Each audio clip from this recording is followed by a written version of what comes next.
Magandang buhay sa'yo. Halika't atin ipagpatuloy ang Part 2 ng Alipin ng Anino. Kabanata 6. Nakaharap si Sunny sa isang nightmare creature. At hindi anumang nilalang, sa gayon, ngunit isa sa ikalimang kategorya, isang nakakatakot na malupit. Ang posibilidad na mabuhay ay napakababa na ang sino man ay maaaring tumawa sa kanyang mukha kung siya ay magmumungkahi na subukang labanan ito. Kung hindi sila isang awakened 2 o 3 ranggo sa itaas ng nilalang, syempre, natiyak na hindi si Sunny. Gayunpaman, kailangan niyang harapin ang Mountain King na ito kahit papaano upang maiwasan ang isang mas miserableng kamatayan. Ang katawa-tawa na antas kung saan ang mga posibilidad na nakasalansan laban sa kanya mula sa simula ng naantalang pagpapatupad na ito ay tumanda na, kaya't wala na siyang lakas para isipin ito. Ano? Mayroon bang dapat matakot, pagkatapos ng lahat? Para na siyang patay. Hindi tulad ng maaari siyang makakuha ng anumang patay. Kaya bakit mag-alala? Sa kabilang panig ng siga, ang mga bagay ay nagiging mas malala. Karamihan sa mga alipin ay patay na. Ang ilang mga sundalo ay desperadong nagsisikap na labanan ang halimaw, ngunit malinaw na hindi sila magtatagal. Sa harap mismo ng mga mata ni Sunny, dinampot ng maniniil ang isang patay na alipin, kinaladkad ang kadena kasama niya, at binuksan ang nakakatakot na monito. Sa isang nakakadurog na kagat, ang katawan ng alipin ay nahati sa kalahati, na nag-iiwan lamang ng mga dagwang tuod sa loob ng mga tanikala. Ang 5 walang malasakit at malagatas na mga mata ng Mountain King ay nakatitig sa malayo habang ngumunguya, mga agos ng dugo. Umaagos pababa sa baba nito. Nang makitang abala ang itaas na mga braso ng nilalang, ang isa sa mga sundalo ay sumigaw at sumugod pasulong. Na itinaas ang kanyang mahabang sibat. Nang hindi ibinaling ang ulo, iniunat ng maniniil ang isa sa mas maiikling ibabang braso nito. Sinalo ang ulo ng sundalo sa isang bakal at pinisil, na dinudurog ang bungo ng mahirap na parang bula ng sabon. Ilang sandali pa, ang walang ulong katawan ay inihagis sa bangin at naglaho sa bangin. Sa ibaba, nadobol si Shifty, naglabas ng bituka. Pagkatapos ay nanginginig siyang bumangon at pinandilatan si Sunny. Well, tiningnan namin, ano ngayon? Hindi sumagot si Sunny. Nag-iisip na pinagmamasdan ang malupit na bahagyang nakatagilid ang ulo. Palay-pat-lipat. Tinitigan pa siya, saka bumaling kay Scholar. Sinasabi ko sa iyo, matanda, ang bata ay may sakit sa ulo. Paano siya naging kalmado? Siya. Hinaan mo ang boses mo, tanga. Umagos ang dugo sa mukha ni Shifty habang sinasampal ang sarili, tinakpan ng 2 kamay ang bibig. Pagkatapos ay tumingin siya ng nakakatakot sa direksyon ng malupit. Sa kabutihang palad, ang kasuklam-suklam ay masyadong abala sa pagpipiste sa mga alipin, mapalad na mga patay na at malas na buhay pa, upang bigyan sila ng anumang pansin. Dahan-daang bumantong hininga si Shifty. Si Sunny ay abala sa pag-iisip, sinusukat ang kanyang pagkakataong mabuhay. Paano ko aalisin ang bagay na iyon?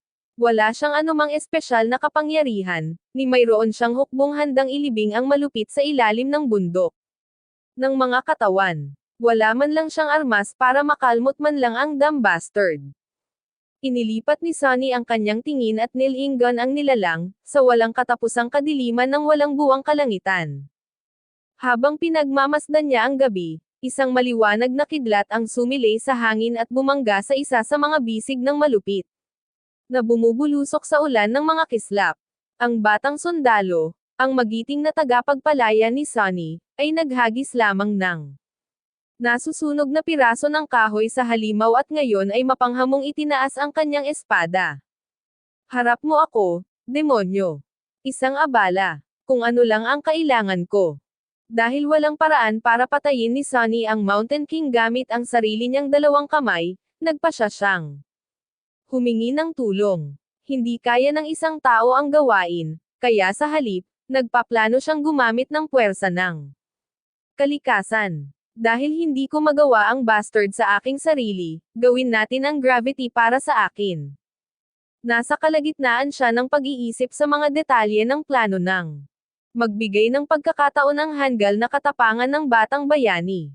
Ngayon ang lahat ay nakadepende sa kung gaano katagal mananatiling buhay ang bonggang-bongga.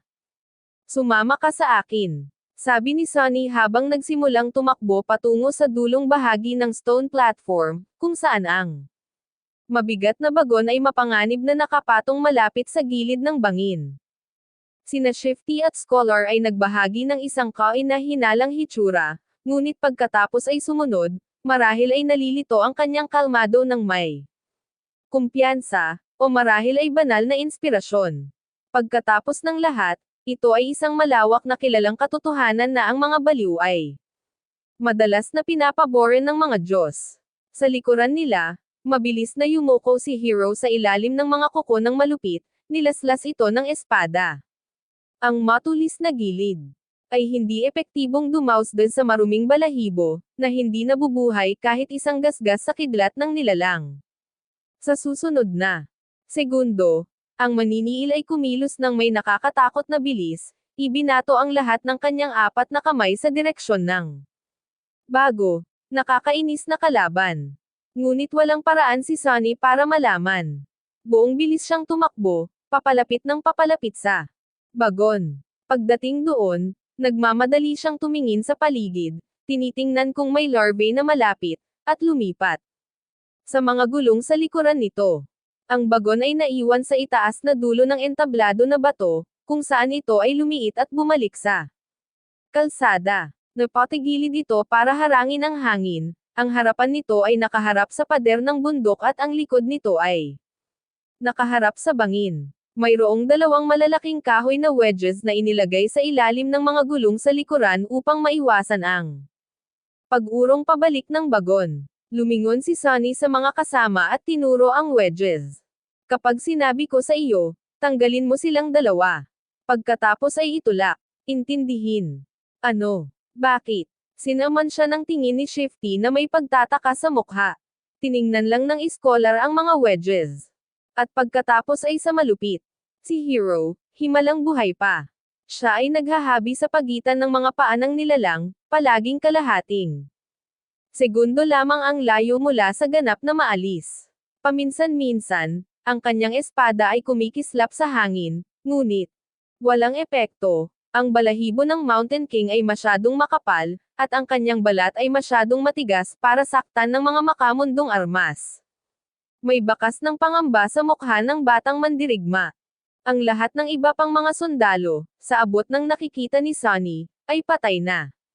Kaya kailangan niya talaga ang isang iyon para mabuhay ng kaunti pa. Huwag kang mamatay, naisip niya. Para kay Shifty, sinabi lang niya. Makikita mo. Sa susunod na sandali, muling tumakbo si Sonny, sinusubukang sundan ang kadena mula sa brace kung saan ito nakakabit sa bagon. Ang bagay na hinahanap niya ay mahirap pansinin dahil sa lahat ng mga katawan, dugo, at laman loob na nagkalat sa platapormang bato, ngunit minsan, ang swerte ay nasa kanyang panig. Makalipas ang maikling panahon, nahanap na niya ang kailangan niya, ang punit na dulo ng kadena. Nang matagpuan ang pinakamalapit na hanay ng mga tanikala, kumpleto sa isang nakakatakot na katawan ng isang alipin na nakakulong sa kanila. Lumuhad si Sonny sa kanyang mga tuhod at nagsimulang kumamo sa susi. May mahinang sigaw, at sa isang patagilid na sulyap, napansin niya si Hero na lumilipad sa himpapawid, sa wakas. Nahuli ng isa sa mga welga ng Tyrant. Hindi ka panipaniwala, ang batang sundalo ay pinamamahalaang lumapag sa kanyang mga paa, na dumudulas ng ilang metro sa mga bato.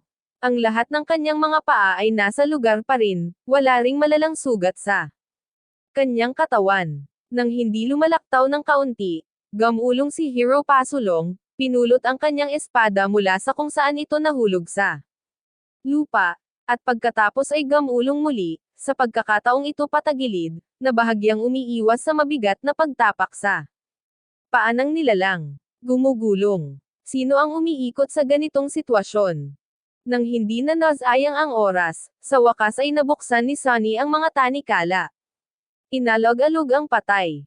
Naalipin palabas sa kanila, Pagkatapos ay agad niyang ikinulong muli ang mga ito, sa pagkakataong ito sa mismong kadena, nagtatapos. Hanggang sa isang pansamantalang slipknot at isang loop. Ngayon ang lahat ay nakasalalay sa kanyang pasya, koordinasyon ng kamay sa mata, at swerte. Bumaling kay Shifty at Scholar, na naghihintay pa rin sa tabi ng bagon, sumigaw siya.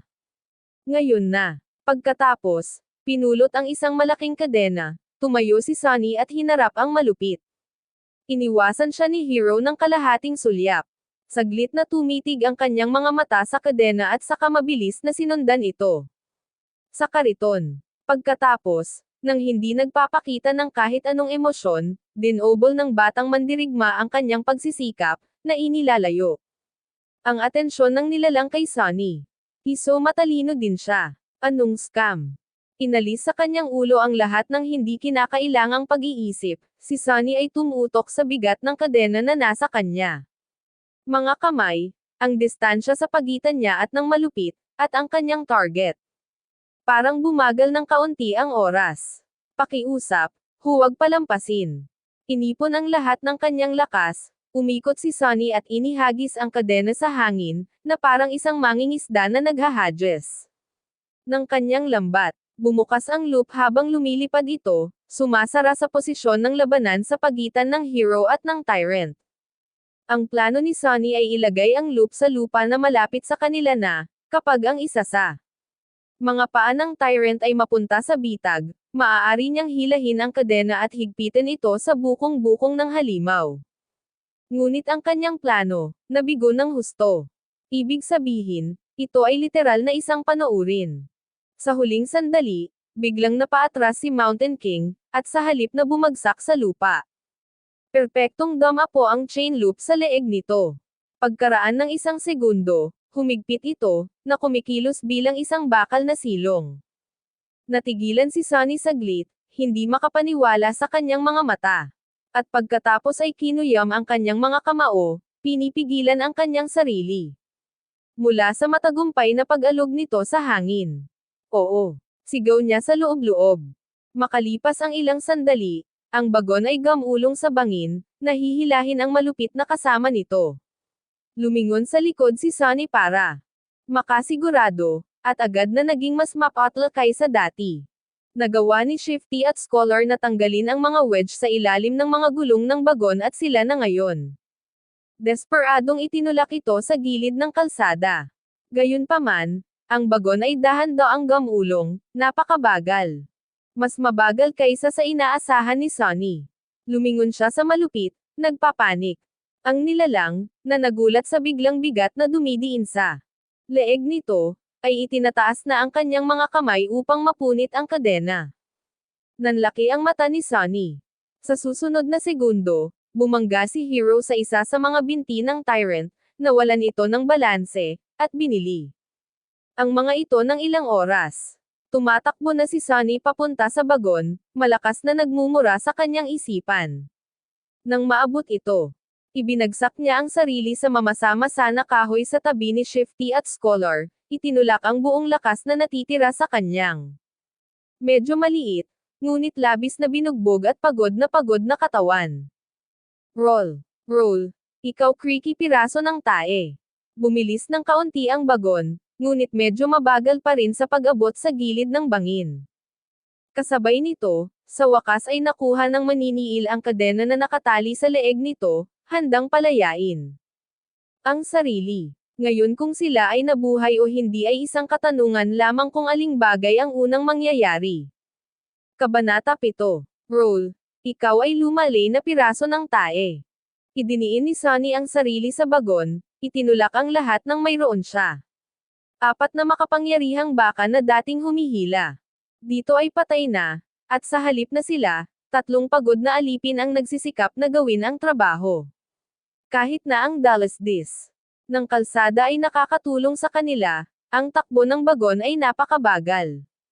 Ang malupit, sa paghahambing, ay gumagalaw ng mas mabilis. Itinulak si Hero pabalik sa isang nakamamatay na pag-swipe ng kanyang ibabang mga braso, itinaas niya ang dalawa pa sa leeg nito at sinubukang hawakan ang kadena na nakabalot dito na parang silong. Gayunpaman, sa pagkakataong ito, ang nakakatakot na pangangatawan ng Mountain King ay naging kawalan, ang mahaba at nakakatakot na mga kuko ng buto nito ay perpekto para sa pagpunit. Magkahiwalay ang laman, ngunit hindi sila ang pinakamahusay na tool para sa mga tumpak na manipulasyon. Kinailangan ng malupit na oras upang mahawakan ang kadena ng hindi hiniwa ang sariling leeg. Noon, halos nasa gilid na ng bangin ang bagon. Halika na. Kaunti na lang. Ang sumunod na nangyari ay napakabilis. Ang mga gulong sa likuran ng bagon ay tuluyang dumulas mula sa kalsada, nakasabit sa madilim, tila napakalalim na hukay sa ilalim.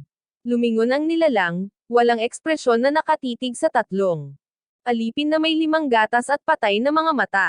Umangat ang bagon, itinapon sina Shifty at Scholar sa kanilang mga paa.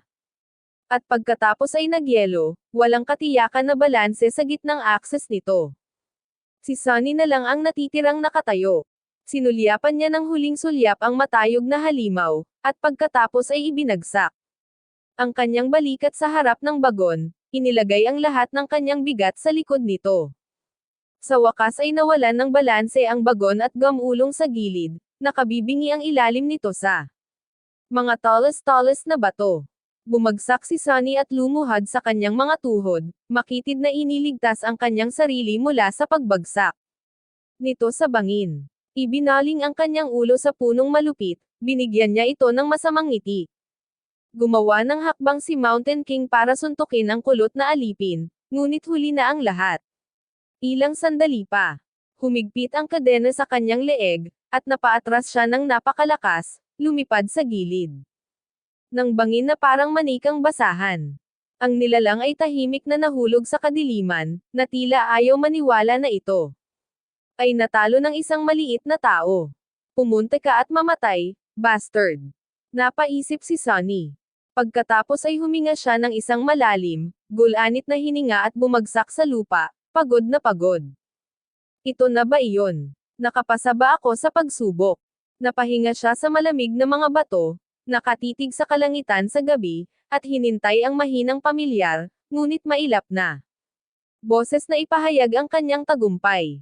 Ngunit sa halip na iyon, ang kaway-kaway ng sakit na kanina pa niya piniling. Huwag pansinin ay nagsimulang humabol sa kanyang inaabusong katawan. Napaungol si Sunny, nasasaktan ang lahat.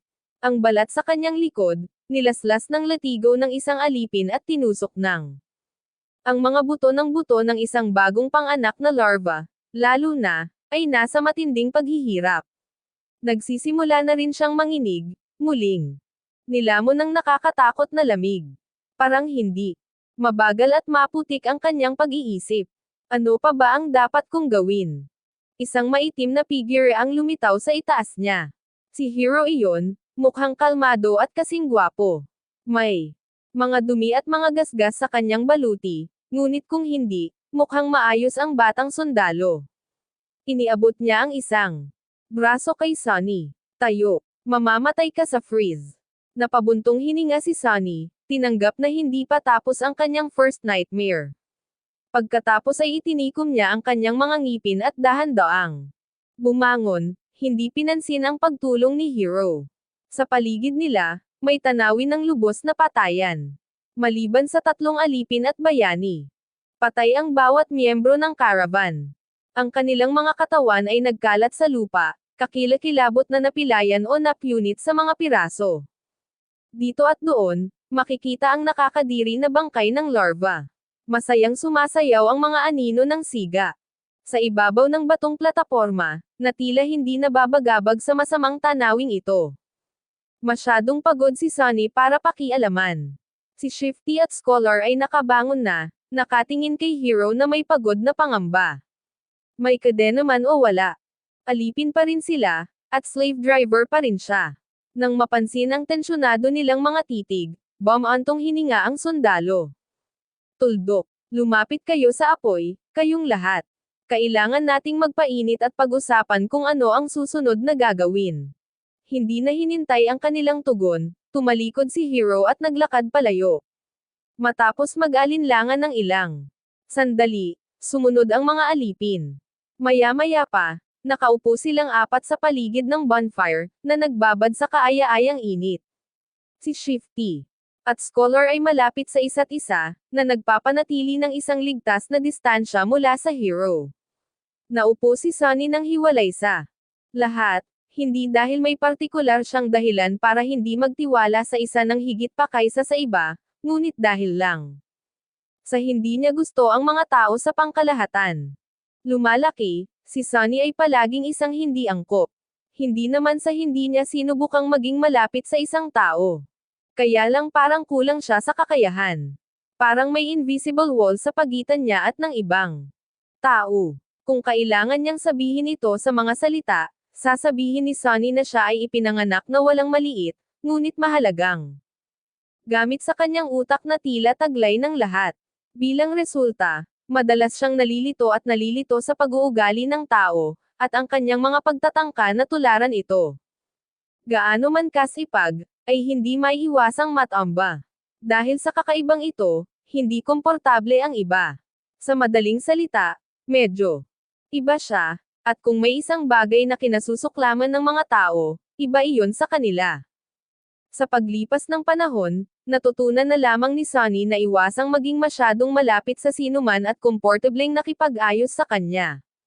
Pinalabas na papel. Ang ugali na ito ay nagsilbi sa kanya ng mabuti, dahil hindi lamang siya naging umaasa sa sarili, ngunit nailigtas din siya mula sa saksakin sa likod ng mga malilim na karakter sa maraming pagkakataon. Kaya naman hindi siya natuwa na ibahagi ang natitirang bahagi ng nightmare na ito sa tatlong estranghero. Sa halip na subukang magsimula ng isang pag-uusap, si Sunny ay tahimik na nakaupo sa kanyang sarili, nalilito sa pag-iisip. Pagkaraan ng ilang minuto, sa wakas ay binasag ng boses ni Hero ang katahimikan. Kapag sumikat na ang araw, kukunin natin ang anumang pagkain at tubig na makikita natin at babalik tayo sa bundok. Binigyan siya ni Shifty ng masamang tingin. Bakit tayo babalik? Para itali muli. Napabuntong hininga ang batang sundalo. Makakahiwalay na tayo ng landas kapag umalis na tayo sa kabundukan. Pero hanggang doon, responsibilidad ko pa rin ang buhay nyo. Hindi kami maaaring magpatuloy sa kalsada dahil ang daan sa ibabaw ng bundok ay mahaba at mahirap. Kung wala ang mga supply na nakaimbak sa bagon, hindi mataas ang iyong pagkakataong gawin ito. Kaya naman, ang pagbabalik ay ang pinakamabuting pag-asa natin. Ibinuka ng Scholar ang kanyang bibig, nagbabalak na sabihin ang isang bagay, ngunit pagkatapos ay inisip ito ng mabuti at nanatiling tahimik. Maldita si Shifty na tila nakumbinsi sa mga makatwirang salita ni Hero. Hindi tayo pwedeng bumaba. Napalingon silang tatlo kay Sunny, nagulat nang marinig ang boses niya. Tumawa si Shifty at sinulyapan ang sundalo. Huwag mo siyang pakinggan, Panginoon. Ang batang ito ay, hinawakan ng mga Diyos. Siya ay baliw. Ito ang sinusubukan kong sabihin. Tuldok. Kumunot ang noo ni Hero, nakatingin sa mga alipin. Buhay lang kayong dalawa, salamat sa katapangan ng batang ito.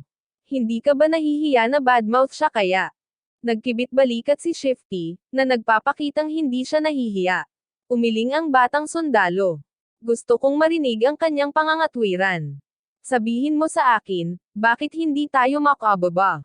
Lumipat si Sunny, hindi komportable sa gitna ng atensyon ng lahat. Dahil hindi patay ang halimaw. Kabanata 8. Dahil hindi patay ang halimaw. Ang mga nakakatakot na salitang ito ay sumabit sa katahimikan.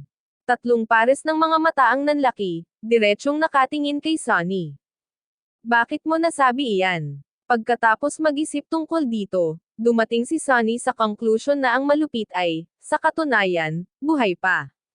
Ang kanyang pangangatwiran ay medyo tapat, hindi niya narinig ang spell na binabati siya sa pagpatay sa nilalang matapos itong mahulog sa bangin. Na ang ibig sabihin ay hindi ito pinatay. Ngunit hindi niya iyon maipaliwanag sa kanyang mga kasama.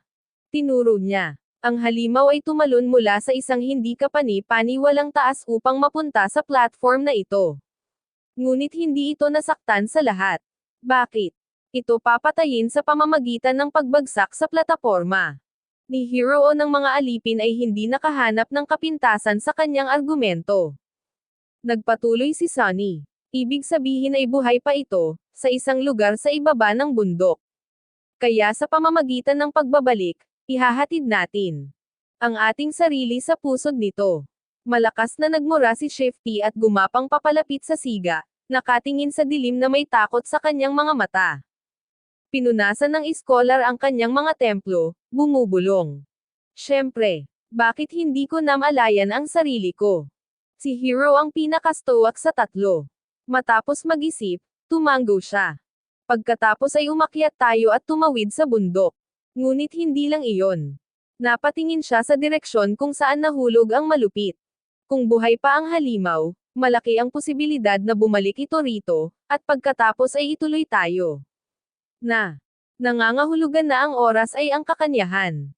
Kailangan nating lumipat sa sandaling sumikat ang araw. Iminuwestro niya ang mga punit-punit na katawan na nagkalat sa plataporma. Hindi na tayo papayag na magpahinga buong gabi. Kailangan nating mag-ipon ng mga gamit ngayon. Kung may pagkakataon, nais kong bigyan ang mga taong ito ng hindi bababa sa isang mapagpakumbabang libing pagkatapos na maipan ang lahat ng aming makakaya mula noon, ngunit sayang, ang tadhana ay nagpasya kung hindi man. Bumangon si Hero at nag-awit ng matalim na kutsilyo. Natigilan si Shifty at pinagmasdan ng mabuti ang talim. Ngunit pagkatapos ay napahinga siya ng maluwag, nang makitang walang palatandaan ng pagsalakay ang batang sundalo. Pagkain, tubig, maiinit na damit, panggatong. Iyon ang kailangan nating hanapin. Maghiwa-hiwalay tayo at magsagawa ng isang gawain bawat isa. Tapos tinuro niya ang sarili gamit ang dulo ng kutsilyo. Ako ay uukit ng mga bangkay ng baka upang makakuha tayo ng karne. Ang iskolar ay tumingin sa paligid ng stone platform, karamihan sa mga ito ay nalulunod sa malalim na anino at ngumisi. Maghahanap ako ng panggatong. Lumingon din si Shifty sa kaliwat kanan, na may kakaibang kinang sa kanyang mga mata. Pagkatapos ay hahanap ako ng mainit na isusuot natin. Si Sunny ang huling naiwan. Binigyan siya ni Hero ng mahabang tingin. Karamihan sa aming tubig ay nakaimbak sa bagon. Ngunit bawat isa sa mga nahulog kong kapatid ay may dalang flagon. Ipunan mo ang pinakamaraming mahahanap mo.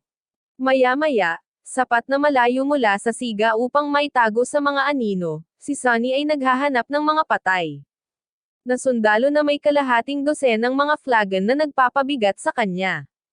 Nanginginig sa lamig, sa wakas ay natisod niya ang huling sirang katawan na nakasuot ng leather na baluti. Ang matandang veterano, ang bumalot sa kanya dahil sa pagtatangkang tanggapin ang prasko ni Hero, ay malubhang nasugatan at namamatay, ngunit, himalang, nakakapit pa rin sa buhay. Natatakpan ng mga kakilakilabot na sugat ang kanyang dibdib at tiyan. At halatang halata ang matinding sakit. Nauubos na ang kanyang oras. Lumuhad si Sunny sa tabi ng naghihingalong sundalo at tumingin sa kanya, hinahanap ang flagon ng lalaki. What irony, naisip niya. Sinubukan ng matandang lalaki na itoon ang kanyang mga mata kay Sunny at mahinang ginalaw ang kanyang kamay, may inaabot. Bumaba si Sunny at napansin ang isang basag na espada na nakahandusay sa lupa hindi kalayuan sa kanila. Nagtataka. Kinuha niya ito. Ito ba hinahanap mo? Bakit? Katulad ba kayo ng mga Viking, nananabik na mamatay na may armas sa iyong mga kamay? Hindi sumagot ang naghihingalong sundalo, pinagmamasdan ang batang alipin na may hindi kilalang, matinding emosyon sa kanyang mga mata. Napabuntong hininga si Sunny. Well, pwede rin naman. Pagkatapos ng lahat, nangako akong panoorin kang mamatay. Dahil doon, sumandal siya at nilaslas ang lalamunan ng matanda gamit ang matalim na gilid ng kanyang sirang talam, pagkatapos itinapon ito. Kumaibot-kibot ang sundalo, nalulunod sa sarili niyang dugo. Nagbago ang ekspresyon ng kanyang mga mata. Pasasalamat ba? O puot? Hindi alam ni Sunny. Ilusyon man o hindi, first time niyang pumatay ng tao. Inaasahan ni Sunny na makaramdam ng pagkakasala o takot, ngunit sa totoo lang, wala talaga. Tila, mabuti o masama, ang kanyang malupit na pagpapalaki sa totoong mundo ay naghanda sa kanya para sa sandaling ito. Tahimik siyang naupo malapit sa matanda, kasama siya sa huling paglalakbay na ito. Pagkaraan ng ilang sandali, ang boses ng spell ay bumulong sa kanyang tainga. Nakapatay ka ng isang natutulog na tao, hindi alam ang pangalan. Natigilan si Sunny. Tama. Ang pagpatay sa mga tao ay isang tagumpay din, sa abot ng spell. Hindi nila. Ito karaniwang ipinapakita sa mga webtoon at drama. Nirehistro niya ang katotohanang iyon at itinago ito. Ngunit, sa nangyari, hindi pa tapos magsalita ang spell. Nakatanggap ka ng isang memorya. Natigilan si Sunny, na dinilat ang kanyang mga mata. Oo. Halika, bigyan mo ako ng magandang bagay. Ang mga alaala ay maaaring anuman, mula sa mga sandata hanggang sa mga enchanted na bagay. Ang isang natanggap mula sa isang natutulog na ranggo. Nakaaway ay hindi magiging masyadong malakas, ngunit ito ay isang pagpapala, walang timbang at hindi matukoy, maaaring tawagin. Mula sa kawalan sa isang simpleng pag-iisip, isang memorya ay lubhang kapaki-pakinabang. Ano pa? Hindi tulad ng mga bagay sa katawan, maibabalik niya ito sa totoong mundo. Ang bentahe ng pagkakaroon ng ganoong bagay sa labas ay mahirap na labis na tansyahin. Isang sandata. Bigyan mo ako ng espada. Nakatanggap ng memory, Silver Bell. Bumantong hininga si Sunny, bigo. Well, sa aking kapalaran, ano ang inaasahan ko? Gayunpaman, ang bagay na ito ay nagkakahalaga ng pagsisiyasat. Marahil ito ay may napakalakas na enchantment, tulad ng kakayahang magpadala ng mga mapanirang sonic wave o pagtataboy ng mga papasok na projectiles. Ipinatawag ni Sunny ang mga ron at nag-concentrate sa mga salitang, Silver Bell. Kaagad, isang imahe ng isang maliit na kampana ang lumitaw sa harap ng kanyang mga mata, na may isang maikling string ng teksto sa ibaba. Silver Bell, isang maliit na alaala ng isang matagal nang nawawalang tahanan, na minsan ay nagdulot ng kaginhawahan at kagalakan ng may-ari nito. Ang malinaw na tugtog nito ay maririnig mula sa milya-milya ang layo. Anong kalokohan, isip ni Sunny, nanlulumo. Ang kanyang unang memorya ay naging halos walang silbi, tulad ng lahat ng iba pang pag-aari niya. Halos nagsisimula na siyang makakita ng tema kung paano siya tinatrato ng spell. Hindi mahalaga. Inalis ni Sunny ang mga ron at pagkatapos ay naging abala sa pagtanggal ng balahibo ng patay at mainit at matibay na leather na bota. Bilang isang opisyal, ang kalidad ng mga damit na ito ay mas mataas kaysa sa mga simpleng sundalo. Matapos maisuot ang mga ito, sa wakas ay nakaramdam ng init ang batang alipin sa unang pagkakataon mula nang magsimula ang bangungot. Hindi isinasaalang-alang ang maikling oras na ginugol niya malapit sa siga. Perfect, naisip niya. Medyo duguan ang balabal, but then again, ganun din si Sunny.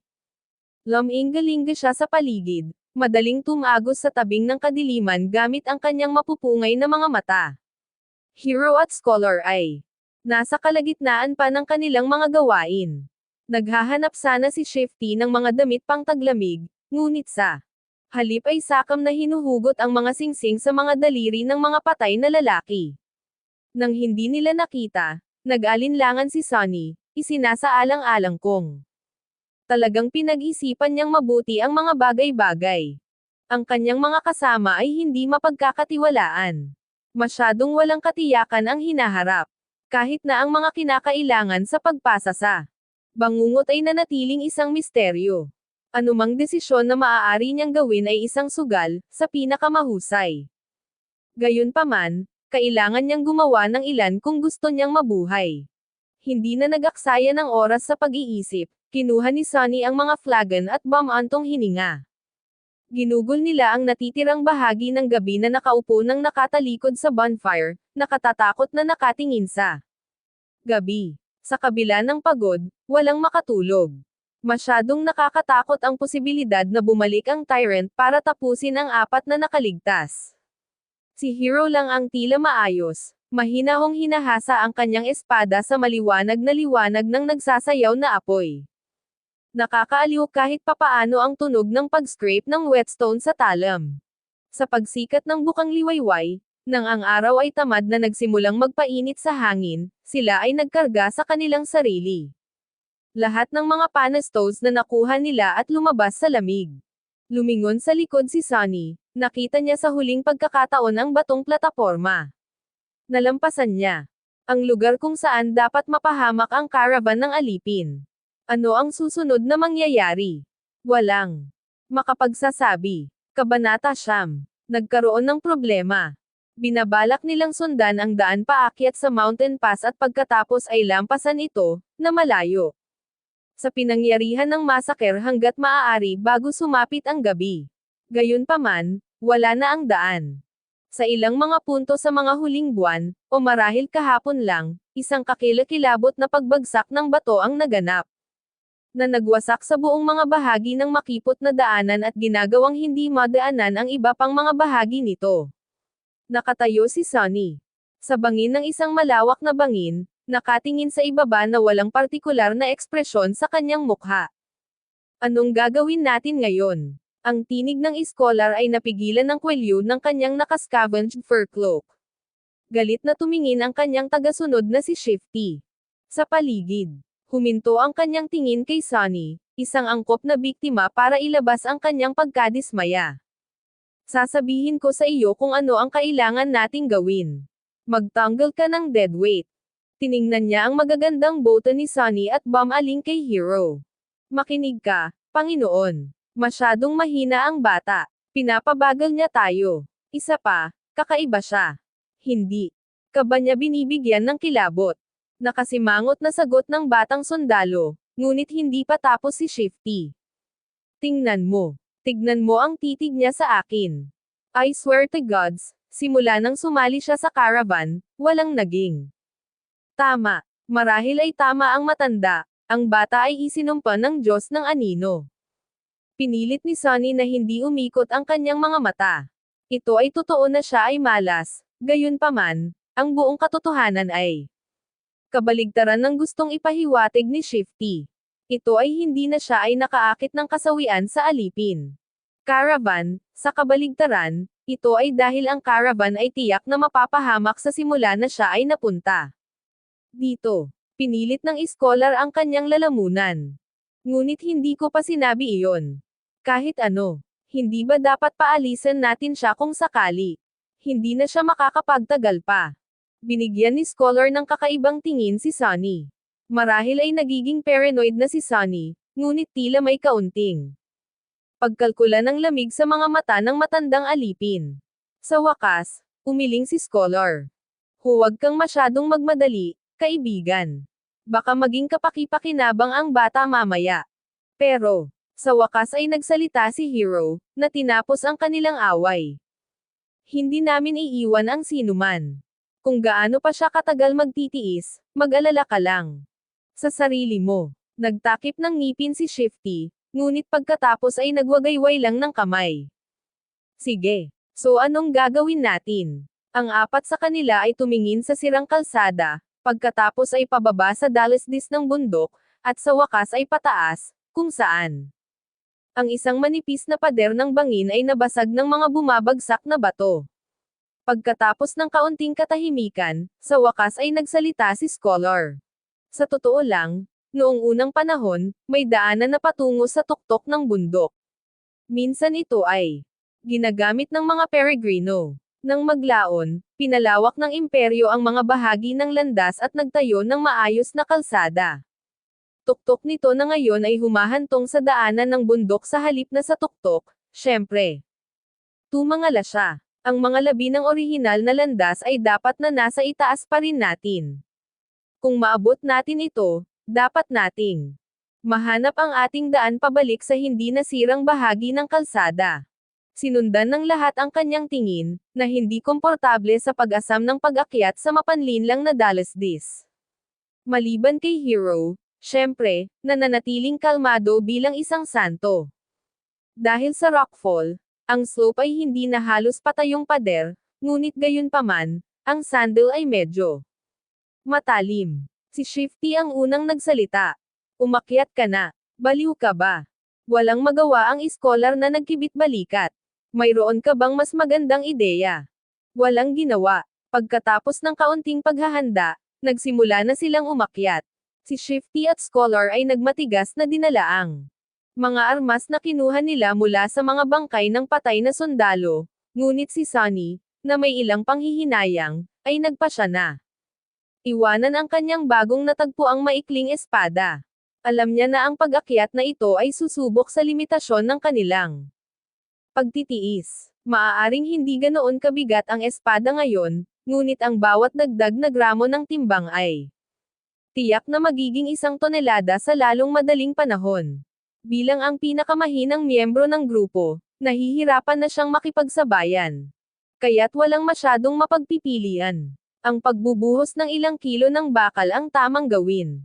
Mahirap na ang paglalakad sa kalsada ng bundok na ang bigat ng mga gamit sa kanyang mga balikat. Sapat na, ngunit ang pag-akyat sa mismong bundok ay naging purong pagpapahirap. Makalipas lamang ang kalahating oras, pakiramdam niya ay matutunaw na ang kanyang mga kalamnan, na malapit nang sumabog ang kanyang mga baga. Nangangamba ang kanyang mga ngipin, nagpatuloy si Sunny sa pagsulong at pataas. Kailangan niyang palaging paalalahanan ang kanyang sarili na bantayan din ang kanyang pagtapak. Sa hindi matatag, nagyayelong dalasdis na ito, ang isang maling hakbang ay sapat na upang magpadala ng isang lalaking bumagsak sa kanyang kamatayan. Mag-isip ka na lang ng isang bagay na kaaya-aya, naisip niya. Ngunit anong masasayang kaisipan ang kaya niyang ipatawag? Nabigong makaisip ng ibang bagay, nagsimulang isipin ni Sunny kung anong gantimpala ang matatanggap niya sa pagtatapos ng pagsubok na ito.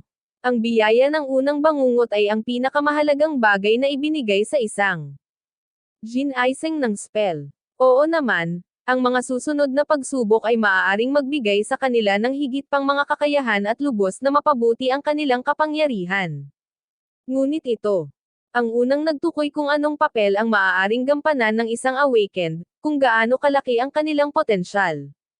At kung anong presyo ang kailangan nilang bayaran, hindi pa banggitin ang pagbibigay sa kanila ng mga kinakailangang kasangkapan upang mabuhay at lumago sa Dream Realm.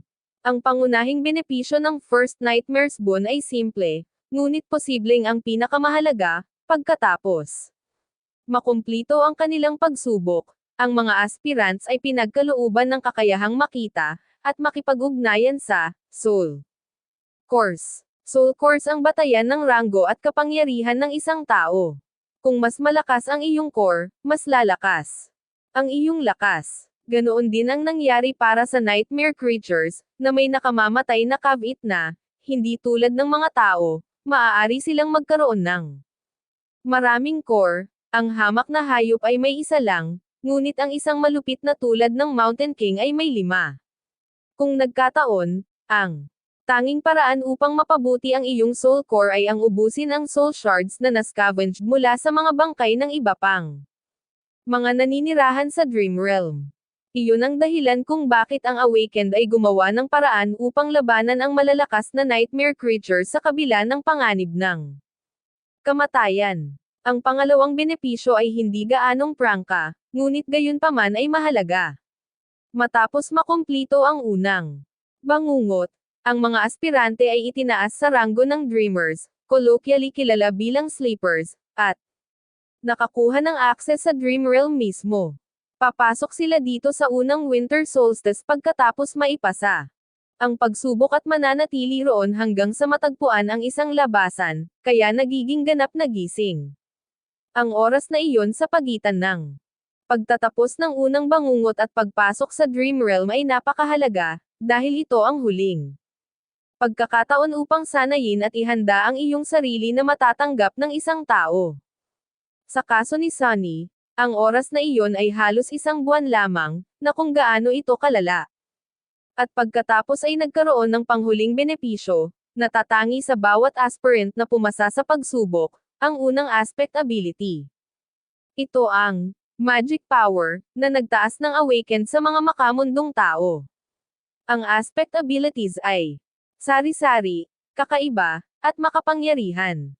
Ang ilan ay maaaring ikategorya sa mga uri tulad ng labanan, pangkukulam at utility. Ngunit ang ilan ay lampas lamang sa imahinasyon. Gamit ang kapangyarihan ng kanilang abilities, nagawang iligtas ng Awakened ang mundo mula sa baha ng nightmare creatures. Gayunpaman, ang kapangyarihang iyon ay dumating na may isang catch. Sa kanilang unang ability, ang bawat Awakened ay nakatanggap din ng flaw. Minsan tinatawag na counter. Ang mga kapintasan na ito ay kasing iba ng mga kakayahan, mula sa medyo hindi nakakapinsala hanggang sa nakapipinsala, o, sa ilang mga kaso, nakamamatay pa nga. Nagtataka ako kung anong uri ng kakayahang makukuha ng isang alipin sa templo, naisip ni Sunny, na hindi masyadong umaasa sa kanya. Mga prospect. Ang pagpili ng flaws, sa kabilang banda, ay tila halos walang limitasyon. Sana ay mag-evolve ang aking aspect sa pagtatapos ng kabiguan na ito. O, mas mabuti, magbago ng lubusan. Kung ang aspirant ay gumanap ng mahusay, mayroong isang pagkakataon na ang kanyang ibinigay na aspekto ay dumaan sa isang maagang ebolusyon. Ang mga aspeto, tulad ng Soul Course, ay may mga ranggo batay sa potensyal na kapangyarihan at pambihira.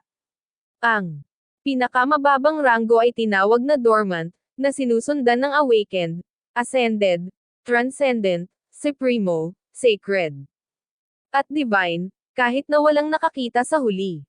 Isadami ng kalokohan na naidulot nito sa akin, ang spell, kung mayroon man itong konsensya, ay kailangang bigyan ako ng kahit isang Awakened aspect, tama. O baka naman isang Ascended. Sa wakas, nagkaroon ng maliit na posibilidad na makatanggap ng tunay na pangalan, tulad ng isang karangalan na titulong ipinagkaloob ng spell sa paborito nitong Awakened. Ang pangalan mismo ay walang pakinabang, ngunit ang bawat sikat na Awakened ay tila may isa. Ito ay itinuturing na pinakamataas na marka ng kahusayan. Gayunpaman, ang bilang ng mga taong nakakuha ng tunay na pangalan sa panahon ng kanilang unang bangungot ay napakaliit kaya't si Sunny ay hindi man lang nag-isip tungkol dito. Sino ang nangangailangan ng kahusayan? Bigyan mo ako ng kapangyarihan. Nagmura siya, pakiramdam na ang pagtatangkang ito sa pagnanasa ay mas lalo lamang siyang nanlumo at nagagalit. Baka allergy ako sa panaginip. Ang isang allergy na tulad nito ay magiging tunay na kabalintunaan, kung isa sa alang-alang na siya ay nakatadhana na gugulin ang kalahati ng kanyang natitirang buhay sa Dream Realm. Kung mabubuhay pa siya ng sapat upang makarating doon, iyon ay gayunpaman, ang mental escapade ni Sunny ay hindi ganap na walang silbi. Pagtingin niya mula sa mad-ulash na mga bato sa ilalim ng kanyang mga paa, napansin niyang medyo mababa na ang araw. Kung iisipin, parang mas malamig din ang hangin. At least nakatulong ito sa akin na magpalipas ng oras, naisip ni Sunny. Malapit na ang gabi. Kabanata 10. Sa oras na nagpasya silang huminto, si Sunny ay nasa bingit ng himatayan. Matapos ang mga oras at oras ng pagtawid sa maalon na dalisdis ng bundok, halos nasa limitasyon na ang kanyang katawan. Gayunpaman, sa pagtataka ng lahat, tila mas malala pa ang ginagawa ni Shifty kaysa sa kanya. Maputik at hindi nakatutok ang mga mata ng bastos na alipin, walang patutunguhan na gumagala. Ang kanyang hininga ay punit-punit at mababaw, na parang may kung anong pumipindot sa kanyang mga baga. Mukha siyang nilalagnat at masama ang pakiramdam.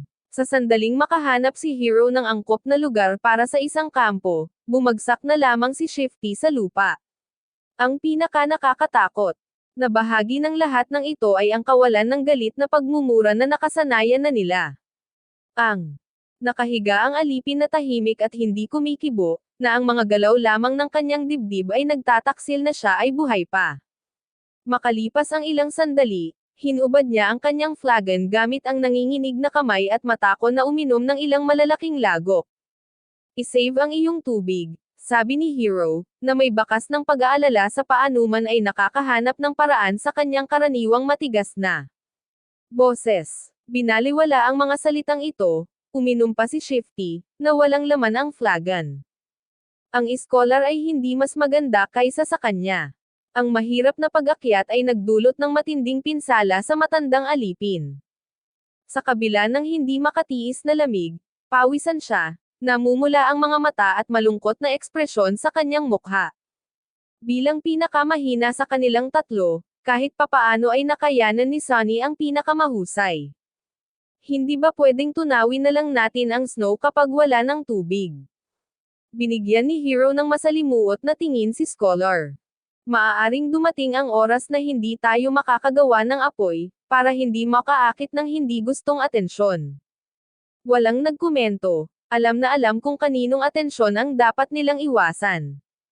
Sariwa pa sa kanilang isipan ang alaala ng kakilakilabot ni Mountain King. Sa kabutihang palad, ngayon ay nakahanap si Hero ng isang natural na alcove sa pader ng bundok, na nakatago sa likod ng isang makitid na anggos.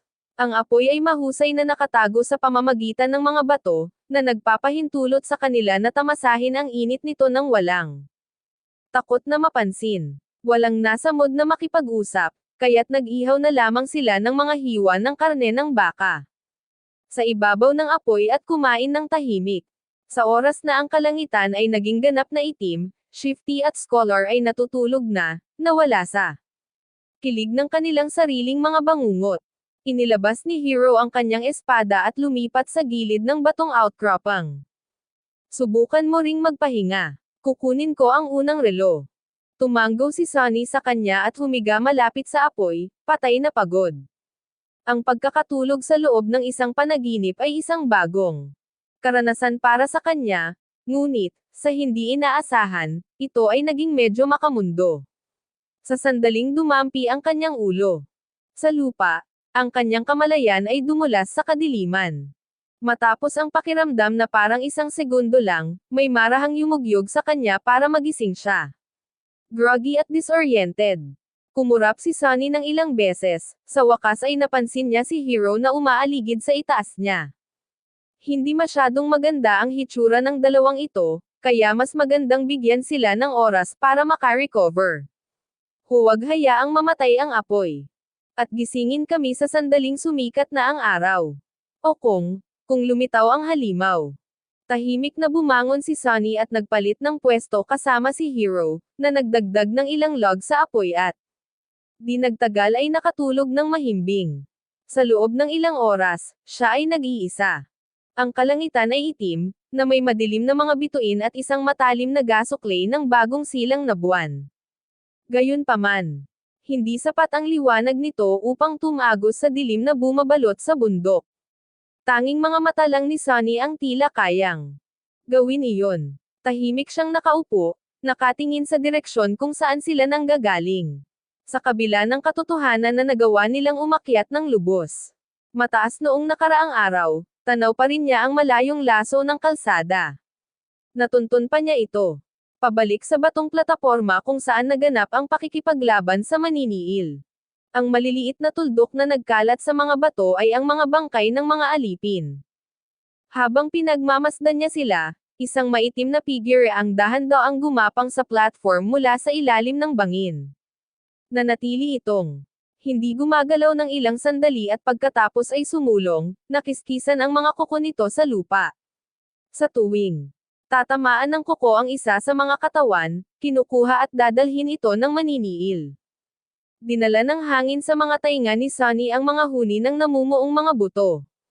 Napasimangot siya, hindi sinasadya. Tinutulak ang isang maliit na bato mula sa paamano. Nahulog ito, tumama sa Dallas disc at pagkatapos ay gamulong pababa, na naging sanhi ng iilan pang sumunod.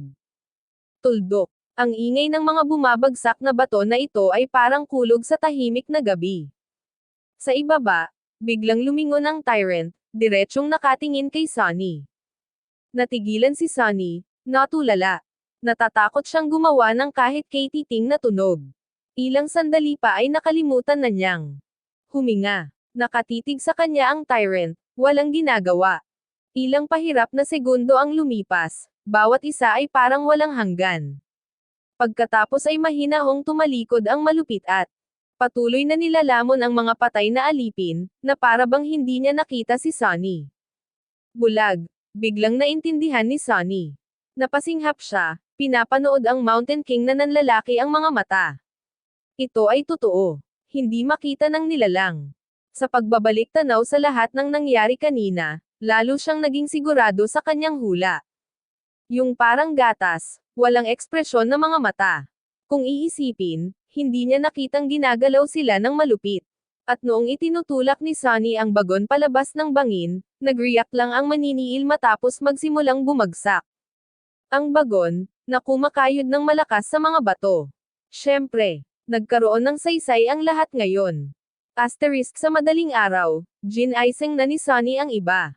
Inaasahan ni Hero na ang isang buong gabing pahinga ay makakabuti kay Shifty at Scholar, ngunit nasira ang kanyang pag-asa. Kahit papaano ay nagkatinginan ang dalawang alipin. Mas masahol pa sa dati. Para bang ang pag-akyat kahapon ay sobrang na-overstrain ang Scholar. Gayunpaman, ang kalagayan ni Shifty ay hindi maipaliwanag sa pamamagitan ng simpleng labis na pagsisikap. Siya ay nakamamatay na mapatlaat. Nanginginig, na may kalahating malay na mga mata at isang nawawalang tingin sa kanyang mukha. Anong problema sa kanya? Ang Scholar, na siya mismo ay hindi masyadong maayos, ay walang magawang umiling. Baka ang mountain sickness. Iba-iba ang epekto nito sa iba't ibang tao. Parang garalgal at mahina ang boses niya. Ayos lang ako, mga assholes. Umalis ka sa harapan ko. Nagkaproblema si Shifty sa pagbuo ng mga buong pangungusap, ngunit iginiit pa rin niya na ayos lang siya. Kumunat ang noo ni Hero at saka kinuha ang karamihan sa mga gamit na dapat dalhin ng suwail na alipin noon. Pagdaragdag ng mga ito sa kanyang sariling kargada. Pagkatapos mag-alinlangan ng kaunti, binigyan din niya si Sunny. May nangyari ba habang natutulog tayo? Tinitigan siya ni Sunny ng ilang segundo. Kinain ng halimaw ang patay. Lalong lumalim ang pagkunot ng noo ng batang sundalo. Paano mo nalaman? Narinig ko. Lumipat si Hero sa gilid at tumingin sa ibaba, sinusubukang makita ang malayong platapormang bato. Makalipas ang 1 minuto. O higit pa, itinikom niya ang kanyang panga, na nagpapakita ng mga palatandaan ng kawalan ng katiyakan sa unang pagkakataon. Kung gayon kailangan nating kumilos ng mas mabilis. Kung ang nilalang ay tapos na sa lahat ng mga katawan, ito ay darating para sa amin sa susunod.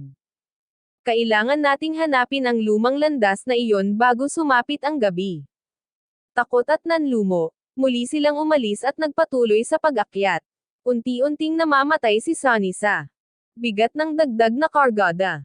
Sa kabutihang palad, nainom na ni Shifty at Scholar ang halos lahat ng tubig, nagpapagaan. Ito ng kaunti. Ito ay impyerno, naisip niya.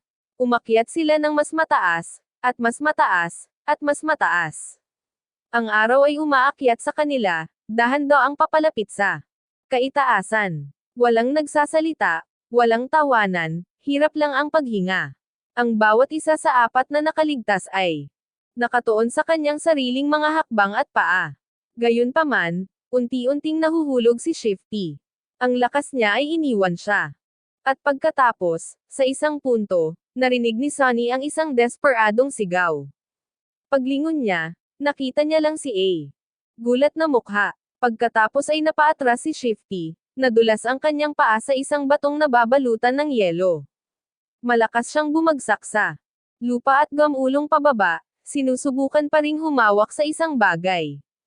Ngunit huli na. Nanlamig sa kinalalagyan at walang kapangyarihan, tanging nakamasid lamang sila habang ang kanyang katawan ay bumagsak sa dalasdis, na nag-iiwan ng mga madugong marka sa mga bato. Sa bawat segundo, hindi gaanong lalaki si Shifty at parang manikang basahan. Makalipas ang ilang sandali, sa wakas ay huminto siya, nataman ang tuktok ng isang malaking, nakausli na bato sa isang tumpok ng sirang laman. Patay na si Shifty. Diyan lang po nagtatapos ang part 2. Abangan ang part 3. Salamat po. Ingat mga ka-storybook lover.